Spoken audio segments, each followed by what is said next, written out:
오늘 말씀의 제목은 인생을 축복으로 결정짓는 3요소입니다. 탈무드에 나오는 이런 이야기가 있습니다.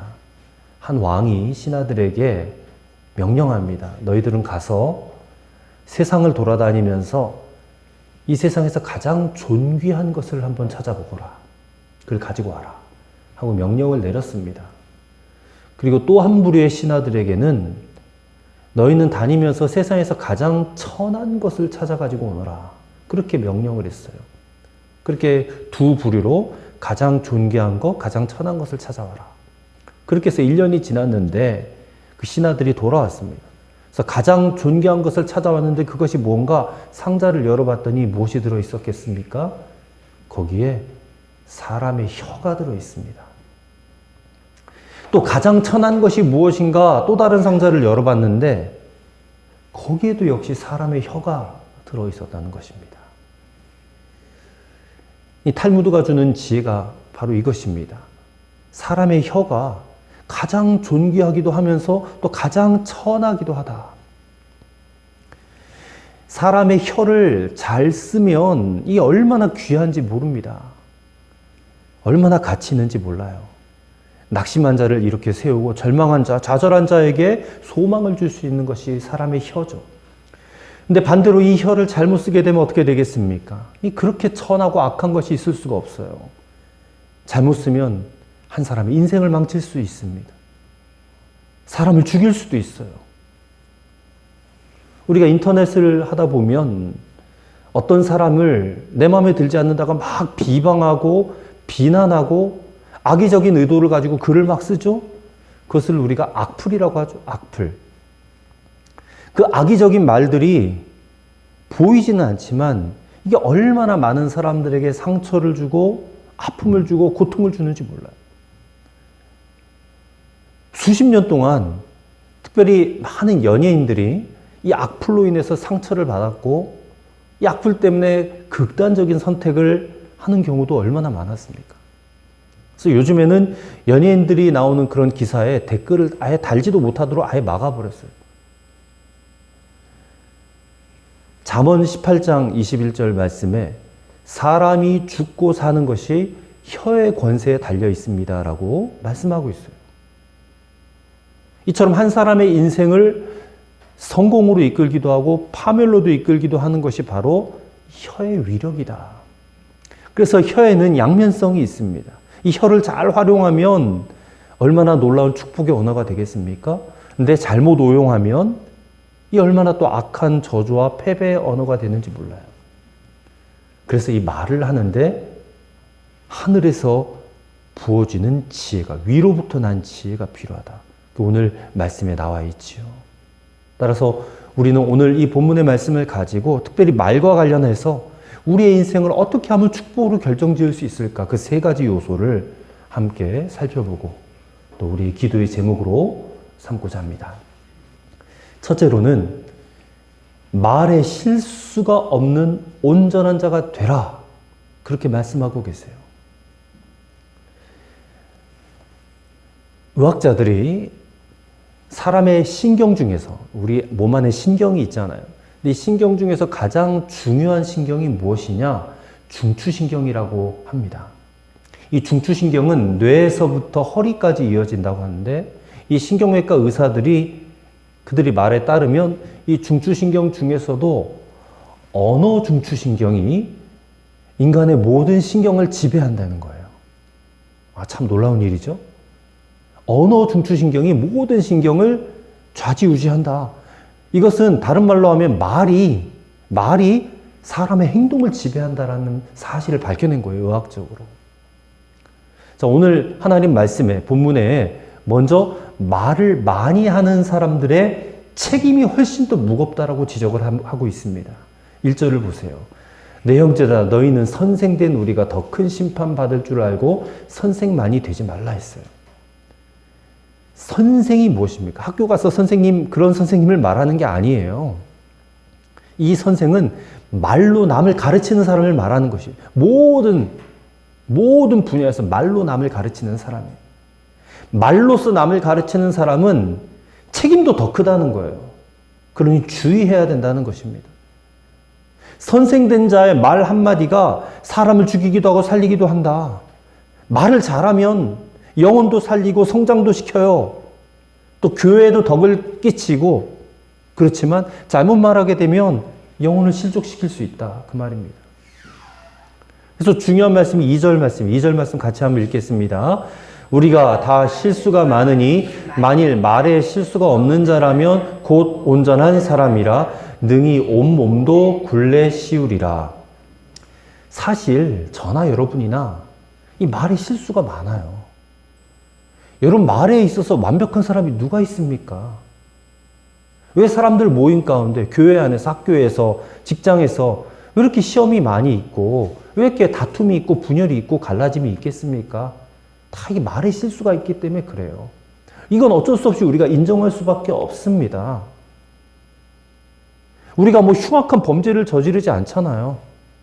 근데 대부분 다 말로 실수하고 말로 저지르는 죄라고 하더라고요.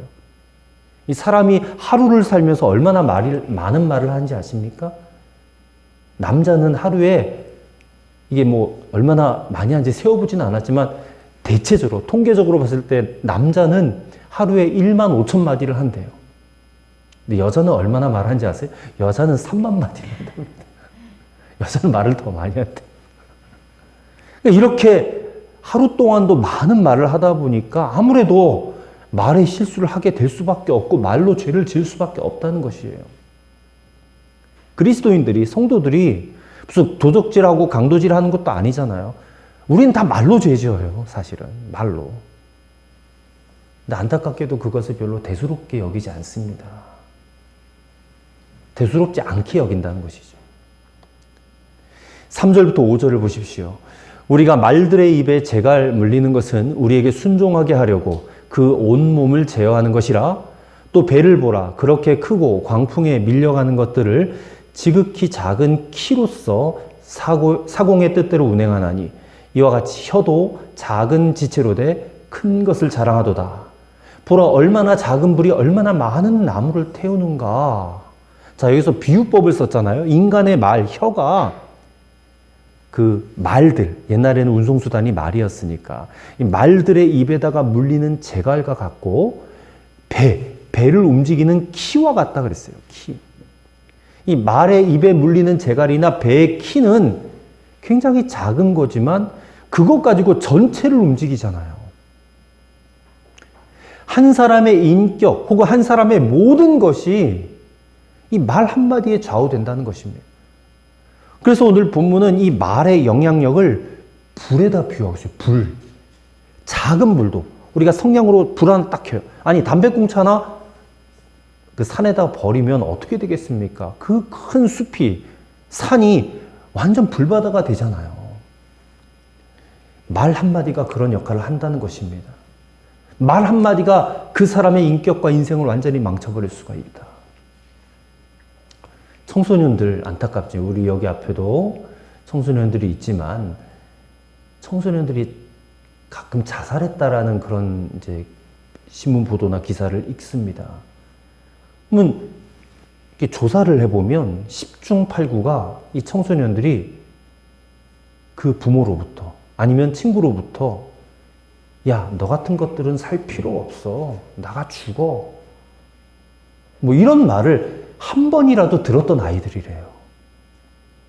그 말 한마디가 그 아이의 일평생 마음을 불사지르는 것입니다. 인간의 인생은 결국 내가 귀로 무슨 말을 들었느냐, 그 말의 지배를 받는 것입니다. 그렇기 때문에 오늘 우리는 정말로 하나님 앞에 간구해야 될 것이, 주님, 제가 말에 실수가 없는 온전한 자가 되게 하여 주옵소서라고 간구하고 또 간구해야 될 줄을 믿습니다. 그렇다면 말에 실수가 없으려면 어떻게 해야 될까? 자, 성경적으로 봤을 때 세 가지가 있어요. 첫째는 남의 말은 아예 꺼내지도 않는 것이 좋아요. 남의 말. 좋지 않은 말이라면 내 귀로 그것이 들려왔다면 내 귀로 듣고 끝내버려야 돼. 말이 막 돌아다니다가 나한테 와서 끝나버리는 그 사람이 온전한 사람이에요. 내가 누군가에 대한 어떤 얘기를 들었는데 그게 나로부터 끝나버려야 된단 말이에요. 내가 다른 사람에게 그 말을 옮기지 말아야 된다 그 말이에요. 목회를 하다 보면 그런 사람들이 있어요. 목사님, 아무개 성도가 목사님더러 이렇다고 저렇다고 말을 해요. 그러니까 누군가 저를 비난했다고 알려주는 거예요. 그러니까 말을 자꾸만 옮기는데 부풀려서 옮겨요. 내가 하지도 않았던 일을 했다고 그러고 그래요. 근데 그런 일들로 위해서 고통받고 상처받는 목사님들이 한둘이 아니에요. 근데 사실 그 사람이 무슨 말을 했든지 간에 내가 모르면 그만이잖아요. 나한테 그 말을 옮겨주지 않으면 그만인데 굳이 그걸 또 나한테 와서 얘기를 해요. 그것이 저 안에서 얼마나 큰 상처가 되겠습니까? 그러니까 그런 말은 옮길 필요가 없다라는 것이에요. 정확하지 않은 말, 유익되지 않는 말은 아예 하지 않는 것이 좋다. 이게 첫 번째 방법이에요. 나한테서 끝나야 돼, 그게. 두 번째는 내가 말실수를 할 수 있어요. 그럼 내가 잘못했을 때에 잘못했다라고 말할 줄 알아야 돼요. 잘못했다고 말할 줄 알아야 돼요. 여러분, 세상에서 가장 아름다운 언어가 두 마디예요. 하나는 죄송합니다. 또 하나는 감사합니다. 이 두 마디가 가장 아름다운 말이래요. 근데 이상하게도 우리나라 사람들은 이 두 마디에 굉장히 인색합니다. 특별히 죄송합니다, 잘못했습니다라는 말하는 것이 그렇게 힘들어요. 우리가 어떤 자리, 어떤 상황이든 간에 잘못했습니다라고 말하는 그 사람이 바로 그 상황과 그 자리, 그 역사의 주인공이 될 수 있어요. 잘못했습니다라고 말하는 사람이. 내 책임이다라고 생각이 되기 때문에 잘못했다라고 말하는 거예요. 책임지는 그 사람이 주인이지 않겠습니까? 우리가 마땅히 잘못했다라는 느낌이 들어왔을 때, 생각이 들어왔을 때에 용기를 내어서 제가 잘못했어요. 그렇게 말할 수 있는 그런 용기 있는 사람이 되시기를 바랍니다. 뭐 이것저것 다른 핑계 댈 것도 없어요. 그냥 내가 잘못했습니다. 내가 인정해버리면 그만. 그러면 거기서 다 끝나는 겁니다. 그다음에 세 번째는 좋은 말을 많이 해주세요. 축복의 말, 격려의 말, 좋은 말을 많이 해주세요. 자, 우리가 하나님을 향해서는 어떤 말을 많이 해야 되겠어요? 하나님을 향해서는 찬양의 말을 많이 해야 돼요. 하나님 앞에 원망 불평하지 마세요. 하나님 앞에는 찬양의 말을 많이 하고, 사람들 앞에서는 우리 각자가, 우리 규현이나 예언이나 서로 각자에게 축복과 칭찬의 말을 많이 해주라는 거예요. 서로 막 마음을 긁지 말고, 상처 주고 생채기 나는 말 하지 말고, 축복하고 칭찬하는 말을 많이 해요. 그거 많이 한다고 해서 절대 후회하지 않아요. 이건 하면 할수록 좋은 것입니다. 친구들을 만날 때도 마찬가지. 우리 집사님 동료들을 만날 때도 마찬가지. 함께 일하는 식구들 칭찬의 말을 많이 해주세요. 그런 말들이 우리의 관계를 더욱더 복되게 만들고 또 우리의 공동체, 가정 공동체, 교회 공동체, 직장 공동체를 은혜롭게 만드는 길이 될 줄을 믿습니다. 영국에 아주 뛰어난 세 분의 설교자가 있었어요. 한 분은 찰스 스펄전, 황금의 입이라고 불리는 설교의 대가입니다. 또 한 분은 캠벨 몰간이라는 설교자가 있었고, 또 한 분은 F.B. 마이어라는 목사님이 계세요. 이 세 분. 각자가 다 교단도 달라요. 찰스 스펄전은 침례교 목사님이고, 캠벨 몰간은 장로교 목사님이고, F.B. 마이어는 그리스도의 교회의 목회자들입니다. 근데 이 세 번째 목사님, F.B. 마이어 목사님에게 고민이 있었어요. 무슨 고민이냐? 자기 교회가 부흥이 안 되는 겁니다. 부흥이. 그래서 목사님이 기도했어요. 근데 기도했는데 하나님이 깨닫게 해주신 것이 있었답니다. 그게 뭐냐면 자기 마음에 그 두 목사님에 대한 시기심이, 질투심이 있었다는 것이 깨달아진 거예요. 이 시기심과 질투심을 하나님 없애 주옵소서라고 기도를 했지만 없어지지 않는 거예요. 자꾸 시기심이 올라오더라는 거예요. 그래서 이 F.B. 마이어 목사님이 이렇게 기도하셨다고 합니다. 주님, 저 침례교회 스펄전 목사님을 축복해 주옵소서. 저 장로교회 캠벨 몰간 목사님을 축복해 주옵소서. 그들이 더욱더 은혜롭게 설교하게 하시고 하나님의 위대한 종으로 삼으시고 더욱더 큰 부흥을 주옵소서 하고 그들을 축복하고 그들의 섬기는 교회를 축복하기 시작하니까 비로소 그 마음의 시기심이 떠나가더라고요. 마귀가 견디지를 못하는 거예요. 우리의 입술에서 하나님의 말이 나오기 시작하면 마귀는 끊임없이 우리를 긁잖아요. 질투해, 미워해, 시기해, 아픔을 줘, 상처를 줘. 그렇게 끊임없이 우리 속에서 역사하는데 우리가 그걸 하지 않고 축복의 말을 하고 격려의 말을 하니까 마귀가 견디지 못하고 떠나가게 되는 것이다. 마태복음 10장에 보면 예수님이 제자들을 전도자로 파송해요. 둘씩 묶어가지고. 그러면서 이렇게 말씀합니다. 너희들 어디를 가든지 간에 그 집에 평안을 빌어라. 그 집에 평안을 빌어라. 근데 그 다음 말씀이 중요합니다. 그 집이 복을 받기에 합당하면 너희들이 빈 복이 거기에 임할 것인데 그 집이 복을 받기에 합당하지 않으면 너희들이 빈 평안이 너희들에게 돌아올 것이다. 이게 굉장히 중요한 말입니다. 생각해 보세요.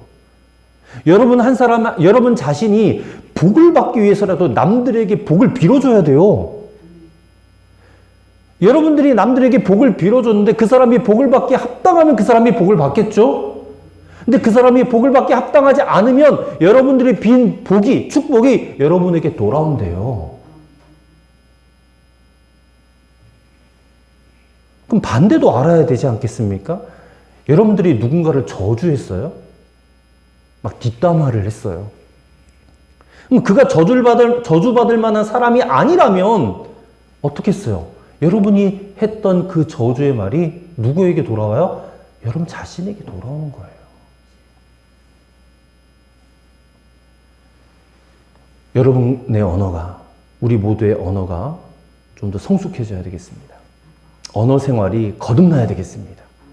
복된 언어 생활이 되어야 되겠습니다. 하나님이 저와 여러분들에게 주신 이 고귀한 입술, 이 입술로 온전한 언어 생활 하실 수 있기를 축복합니다.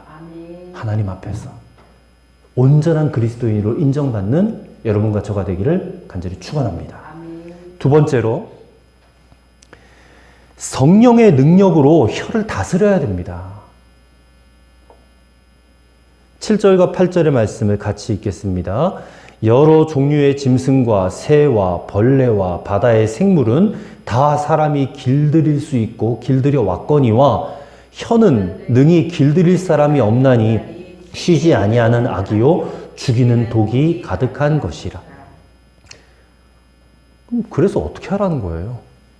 혀가 이 모양 이 꼴이니 그냥 포기하고 되는 대로 살아라.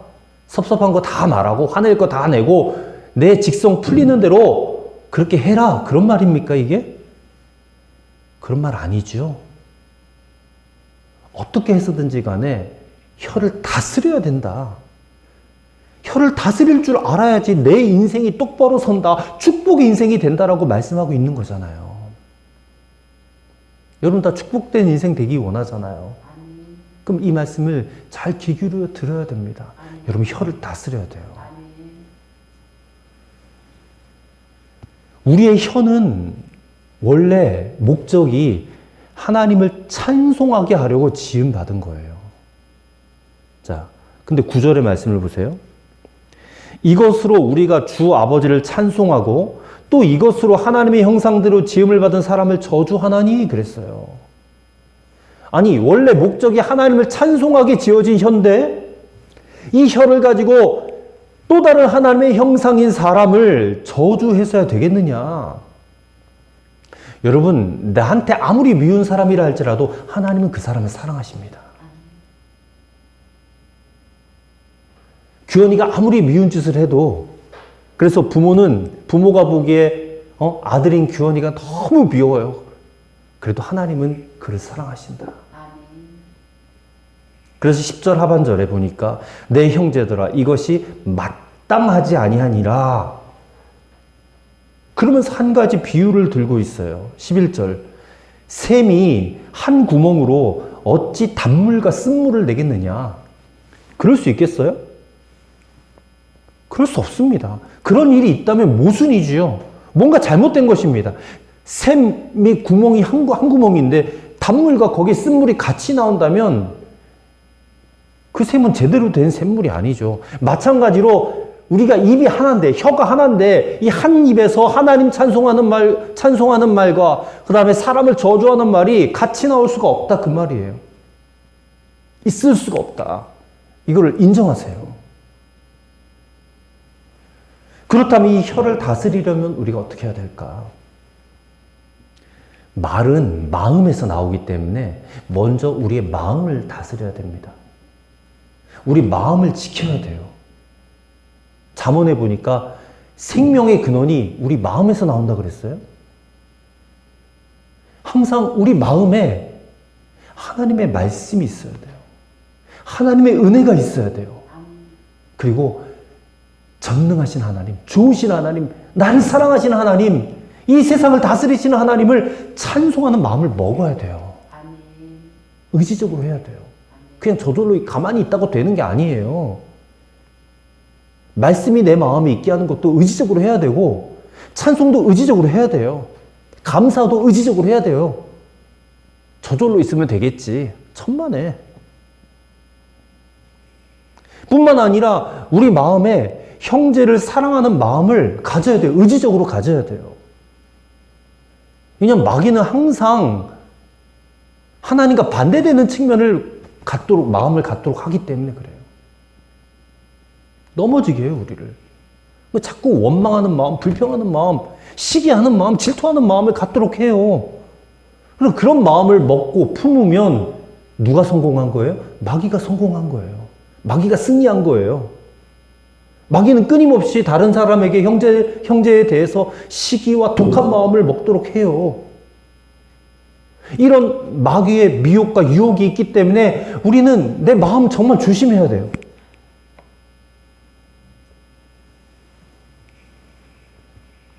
여러분, 우리의 삶에 있어서 해도 안 되는 어려움과 갈등이 있을 때가 너무나 많죠. 그때 우리는 성령의 충만함을 구해야 됩니다.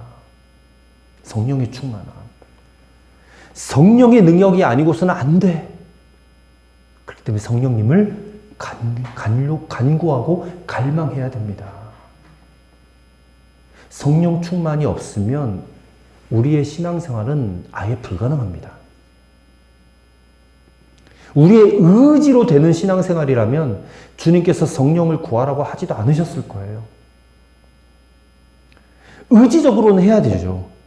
그것마저도 안 하면 안 돼요. 하지만 그 위에 성령의 충만함을 구해야 된다. 그 말입니다. 의지로 해도 안 되기 때문에. 우리에게 도움을 주시고 힘을 더해 주시는 성령님의 역사. 근데 그 역사 이상입니다, 사실은. 성령의 충만함의 역사가 일어나면 우리는 우리의 신앙생활을 실수하지 않고 걸어갈 수가 있어요. 저 지금까지 목회해오면서 전혀 실수 없이 해왔다고 자신있게 말할 수 없어요. 늘 실패 속에 있었고 또 연단 속에 있었어요. 목회가 뭡니까? 성도들 상담하고 신방하고 또 강단에서 설교하고 그러면서 항상 말로 하는 거잖아요. 목회가 다. 근데 거기에 실수가 없었겠어요? 분명히 누군가를 실족하게 만들었을 거예요. 누군가를 시험 들게 만들었을 것입니다. 어떤 목회적인 결정을 내려야 될 때 모든 성도들, 모든 상황을 다 만족시켜 줄 수가 없어요. 그러니 어떤 부류에게는 돌이킬 수 없는 큰 상처를 준 적도 많이 있었습니다. 근데 사실 누구라도 그러지 않겠어요? 누구라도? 그렇기 때문에 더 성령을 의지할 수밖에 없어요. 더 성령 충만을 갈망하지 않을 수가 없습니다. 특별히 우리의 혀가 성령에 의해서 길들여지기를, 성령에 의해서 다스려지기를 여러분 구해주시길 바랍니다. 성령 충만을 받으면 우리의 언행심사 모든 영역에 있어서 온몸도 굴레를 씌운다라는 그런 표현이 있죠. 오늘 말씀에. 언행심사 모든 면에서 우리는 성령에 의해서 다스려질 줄을 믿습니다. 성령의 다스림을 받으세요. 그렇게 되기를 축복합니다. 아멘. 오늘 말씀 듣고 갈망하세요. 성령님, 내 언행심사를 완벽하게 다스려 주소서. 아멘. 주님의 말씀으로, 주님의 은혜로, 하나님께 감사함으로, 이웃과 형제들을 축복하는 말로 그렇게 살아갈 수 있도록 인도하여 주옵소서.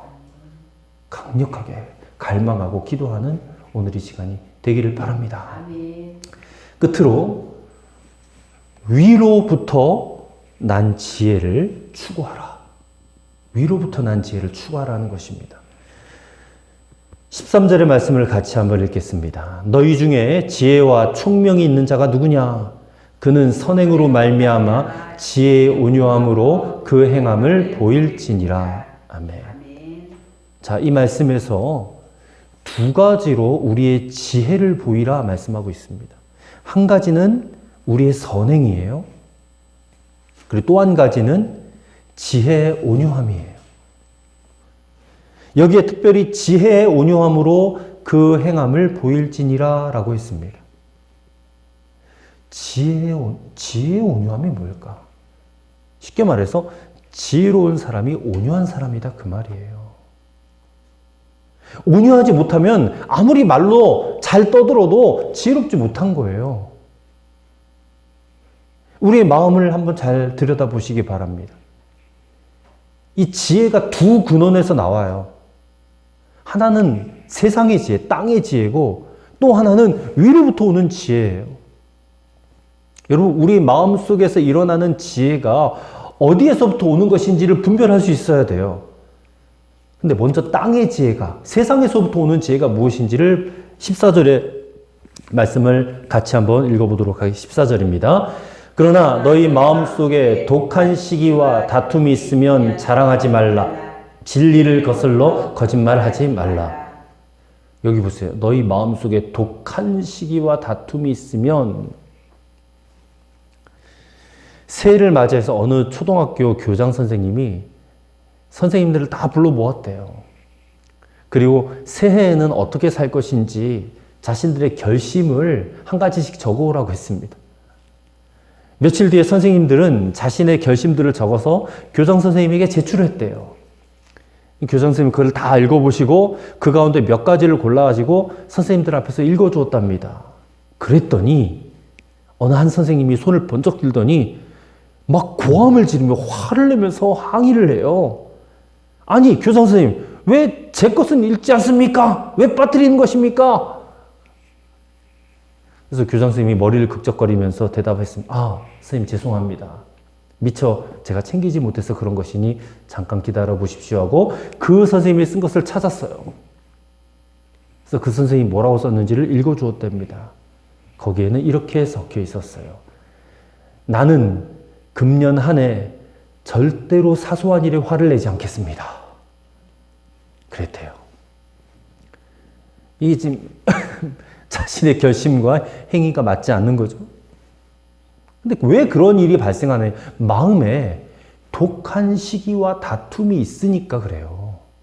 그러니 남들에게 인정받고 싶고 남들에게 지기 싫고 자랑하기 원하고 그러기 위해서는 거짓말도 서슴없이 한단 말입니다. 근데 15절에 보세요. 15절. 이러한 지혜는 위로부터 내려온 것이 아니요 땅 위의 것이요 정욕의 것이요 귀신의 것이라고 그랬어요. 이런 지혜로 살겠습니까, 여러분? 세상적이고 정욕적이고 마귀적인 지혜를 갖고 여러분 살겠습니까? 결국 그거는 자기가 넘어지게 하는 거예요. 자기를 파멸로, 실패로, 좌절로, 절망으로 이끄는 것입니다. 지옥으로 이끌어가는 거예요. 어떤 가정의 아버지가 죽어서 지옥에 떨어졌대요. 나중에 보니까 자기 아들도 지옥에 떨어졌대요. 그러니까 한 가정의 아버지와 아들이 지옥에서 상봉을 한 겁니다. 그러니 얼마나 기가 막혔겠어요? 아들을 본 아버지가 막 아들을 나무랍니다. 야, 이놈아! 나는 너의 행복을 위해서 온갖 못된 일도 내가 서슴없이 자행하며 살았는데 네가 어떻게 여기 지옥에 와 있느냐? 그랬더니 아들이 뻔뻔하게도 이렇게 말합니다. 아니, 내가 왜 지옥에 왔냐고요? 내 아버지 때문에 지옥에 왔어요. 왜 아버지는 나에게 많은 재물을 물려주셔가지고 그것을 가지고 허랑방탕하게 쓰게 만들면서 죄를 짓다가 이렇게 지옥에 오게 하셨어요. 차라리 그런 것들을 물려주지 않았으면 제가 더 열심히 살았고 정직하게 살지 않았겠어요. 그렇게 말을 하는 겁니다. 보세요. 아버지는 아들 때문에 지옥에 갔다고 그러고 아들은 또 아버지 때문에 지옥에 갔다고 그러고 서로 간에 그냥 비난하고 판단하고 정죄만 하는 거예요. 지옥에서는 영원히 그렇게 사는 겁니다. 영원히. 살겠습니까, 거기서? 세상의 꾀, 세상의 지혜라는 것이, 땅의 지혜라는 것이 결국 이렇게 자기 자신을 파멸로 이끌어가는 것입니다. 16절의 말씀은 이와 같이 거짓된 지혜의 결과를 우리에게 말씀해 줍니다. 시기와 다툼이 있는 곳에는 혼란과 모든 악한 일이 있음이니라. 그 다음에 우리가 붙잡아야 될 지혜, 위로부터 오는 지혜예요. 우리가 추구해야 될 지혜입니다. 자, 17절을 같이 한번 읽겠습니다. 오직 위로부터 난 지혜는 첫째 성결하고 다음에 화평하고 관용하고 양순하며 긍휼과 선한 열매가 가득하고 편견과 거짓이 없나니. 아멘. 자, 여기 나와 있는 이 구체적인 것들을 세세하게 다 설명드릴 수가 없어요. 성결함, 동기의 순수함을 말하는 거예요. 참 지혜는 성결하고 동기가 순수해요. 내가 어떻게 하면 하나님을 기쁘시게 할까? 어떻게 하면 하나님께 영광 돌릴까? 어떻게 하면 하나님을 더 사랑할까? 동기가 순수하니까 자기를 드러내고 자랑할 이유가 없잖아요. 거짓으로 꾸밀 이유도 없잖아요. 이게 성결한 거예요. 그 다음에는 화평하고 그랬어요. 화평하고. 누구와도 화평한 거예요. 그 다음 관용. 이 관용은 친절함을 말하거든. 내게 잘못한 자, 어려운 자를 받아들이는 마음이에요. 관용. 양순함이라는 말도 비슷한 말이에요. 가까이 하기 쉬운 사람이에요. 우리 살다 보면 굉장히 대학이 껄끄러운 사람들 있잖아요. 그 양순한 게 아닙니다. 내가 또 그렇게 양순한 사람이 돼야 돼. 누구와도 나를 만났을 때 저 사람 편하게 나에게 말을 걸 수 있는 그런 사람. 긍휼은 지난번에도 말씀드렸듯이 오죽하면 저랬을까 하는 마음으로 다른 사람을 이해하는 것이에요. 마음속에 연민의 정을 가지는 것. 선한 열매가 가득하다라는 것은 실제로 잘 베풀어주는 사람이에요. 그리고 편견이 없다라는 것은 어느 한편으로 치우치지 않는 거예요. 누구와 꼭 동조하지 않는 거예요. 누구와 동조하면 다른 한편은 적이 돼버리는 거니까. 거짓이 없다라는 것은 위선적이지 않다는 거예요. 여러분, 이렇게 살면 자기 자신을 일부러 가식적으로 꾸밀 필요가 없잖아요. 그러니까 하나님 앞에서 사람 앞에 살아갈 수가 있는 것입니다. 여러분, 진실되게 살아야 되거든요. 이런 참지혜, 위로부터 오는 지혜의 결과가 무엇이냐? 그게 18절 말씀, 제일 중요한 말씀이에요. 같이 읽겠습니다. 화평하게 하는 자들은 화평으로 심어 의의 열매를 거두느니라. 아멘. 여러분, 의의 열매를 거두는 삶. 전 야고보서의 목적이 여기 있다고 생각합니다. 야고보서 짧은 5장밖에 안 되는 성경이지만 우리의 생애를 화평하게 만들어서 우리의 생애를 통해서 의의 열매가 맺어지도록 하는 것. 여러분, 말에 실수가 있을 수 있죠. 부족함도 있을 수 있습니다. 그러나 오늘 말씀 듣고 우리가 서로를 감싸주고 온유한 마음으로 덮어주고 주 안에서 형제 자매답게 하나님 기뻐하시는 삶을 살아가기를 바랍니다. 아멘. 화평을 잃지 말았으면 좋겠어요. 마귀가 시험 줄 수 있습니다. 얼마든지 좋은 관계 깨뜨리려고 역사해요, 마귀가. 가족 간에 아무리 절친하다 할지라도 사소한 일 하나 가지고도 가족을 분열시켜 버리잖아요. 그러니 말씀을 기억하고 화평을 잃어버리지 말자. 화평으로 심고 의의 열매를 거두자. 마음에 다짐하고 성령의 도우심을 구하는 그런 저와 여러분 되실 때에 우리의 인생이 축복으로 결정되어지게 될 줄로 믿습니다. 그렇게 살아가는 우리 빛의 숲교회 모든 교우들 되시기를 주님의 이름으로 축원합니다. 기도하겠습니다. 하나님 아버지 감사합니다. 우리의 삶에 하나님의 축복이 임하기를 원하지만 우리의 언어가, 우리의 혀가 하나님의 축복을 받기에 합당하지 않았는지는 우리가 돌아보게 하여 주시옵소서. 말에 실수가 없기 원합니다. 우리의 혀를 잘 다스릴 수 있도록 성령의 충만을 내려 주옵소서. 그리고 하늘로부터 부어지는 참된 지혜를 주셔서 모든 사람과 더불어 화평하게 하셔서 의의 열매를 거두는 우리의 생애가 되게 하여 주시옵소서. 예수님의 이름으로 기도하옵나이다. 아멘.